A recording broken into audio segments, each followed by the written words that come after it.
Welcome to lesson 117. Today we're going to talk about the slope-intercept form of linear equations. So when we talk about slope-intercept form, we're looking at the form y equals mx plus b for a linear equation. Remember, a linear equation is one that you can plot it and you draw a line. In this form, y equals mx plus b, m, where that is going to be the slope of the graph of the equation, and b is going to be the y-intercept. So remember, on our axis, okay, y is the one that goes up and down. So we're going to be looking at b being the point where it crosses the y-axis. So the y-intercept, the point on the coordinate plane where the graph of the equation intersects, or like I said, crosses the y-axis. So here we have some equations. We have 2x plus y minus 4 equals 0. Okay, so if we add 4 to both sides, that would give us 2x plus y equals 4. Okay, now we'll subtract our 2x so we can get our y isolated on the left-hand side by itself. When I subtract 2x from both sides, I get y equals negative 2x plus 4. Now, all three of these represent the same graph, but the last is in y-intercept form. So this is my y-intercept form.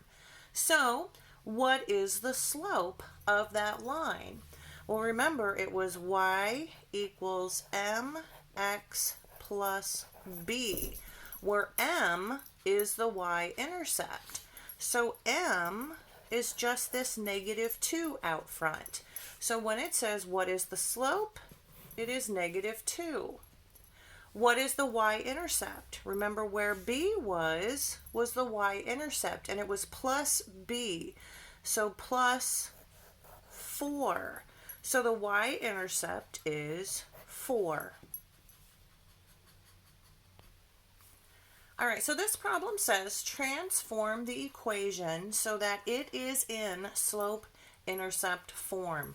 So remember, slope-intercept form, y equals mx plus b. So we're going to transform this equation so that y is isolated on the left-hand side. Then we have our equals, then we have our x term, and then plus whatever the constant is. So we have 3x plus y equals 6. So we want the y by itself. So minus 3x minus 3x. When I do that, my 3x's cancel out, and I am left with y equals, now can I combine a negative 3x and a 6? No, those are not like terms because one has an x and one does not. So they are still going to be separate terms. I'm going to list my x term right after the equal sign. So minus 3x plus 6. So I have now transformed it into that y equals mx plus b form. So this is my slope-intercept form. This is the equation that we just came up with, y equals negative 3x plus 6, and we're going to graph this using the slope and y-intercept. Okay, so the first thing we're going to do is we're going to look at the slope. Okay, so first we're going to look at the y-intercept. So the plus b plus whatever that is where the line is going to cross the y-axis. And in this case, it's going to cross at a 6. So we would go up to the 6 on the y-axis, and we would plot our point. So we have that at a positive 6. Okay, now let's take a look at the slope. Okay, remember, slope is rise over run. So rise over run. So our slope is a negative 3, which means it's a negative 3 over 1. So the rise, well, we're going to fall 2 or 3 places. So if we start at our 6, we'll fall 3 places since it's negative. 1, 2, 3. Okay, and then we have a positive 1. So we would go 1 to the right. Okay, now I'm going to use that slope and do it again. Down 3, 1, 2, 3, to the right, 1. Down 3, 1, 2, 3, to the right, 1. Now if I look at those points, I can go ahead and connect those points. You have to excuse me, I don't have my tools here at home to be able to use a ruler, but I can still connect those points. Okay, and I would put arrows on the end to show that my line continues. So there is a graph of the line y equals negative 3x plus 6, and we just did that using the slope-intercept form. All right, here we have another equation, and we're going to go ahead and transform this into slope-intercept form. Y equals mx plus b. So to do that, I need to get my y on the left-hand side all by itself, minus 2x minus 2x.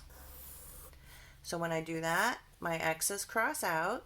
I get y equals, again, I cannot combine x's and no x's because they're not like terms. I will list my x term right after the equal sign. So negative 2x plus 3. Now I would like to graph that line using the slope-intercept form. So y equals negative 2x plus 3. Let's switch over to the graph paper. So the first thing we're going to do is we're going to check on the y-intercept. I'm adding a 3 to the end. So I'm going to go and find the 3, the positive 3, on my y-axis and plot a point. Now I've plotted my slope-intercept. I'm sorry, I plotted my intercept. Now let's go to the slope. The slope is negative 2 because that's what's in front of the x. So remember, that's rise over run. So that's negative 2 over 1. So negative for the negative 2 means I go down.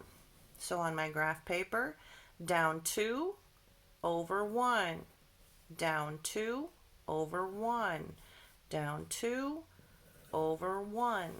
Okay, and then I can connect those points, hopefully using a straight edge if you have one at home. And then I'll just extend it in each direction a little bit, put my arrows on the end to show that it continues. And I have now graphed the equation y equals negative 2x plus 3 using the slope-intercept. I thought we'd go ahead and graph one more. Here we have the equation of a line. It's already in slope-intercept form. Y equals 1/2 x minus 2. So we're going to use the slope and the intercept to be able to graph this line. Now remember, our equation is y equals mx plus b. Okay, so if I'm looking at the y-intercept, this is y equals 1/2 x plus what? Okay, it is going to be, let me zoom that out a little bit here for you. Oops, that zoomed in.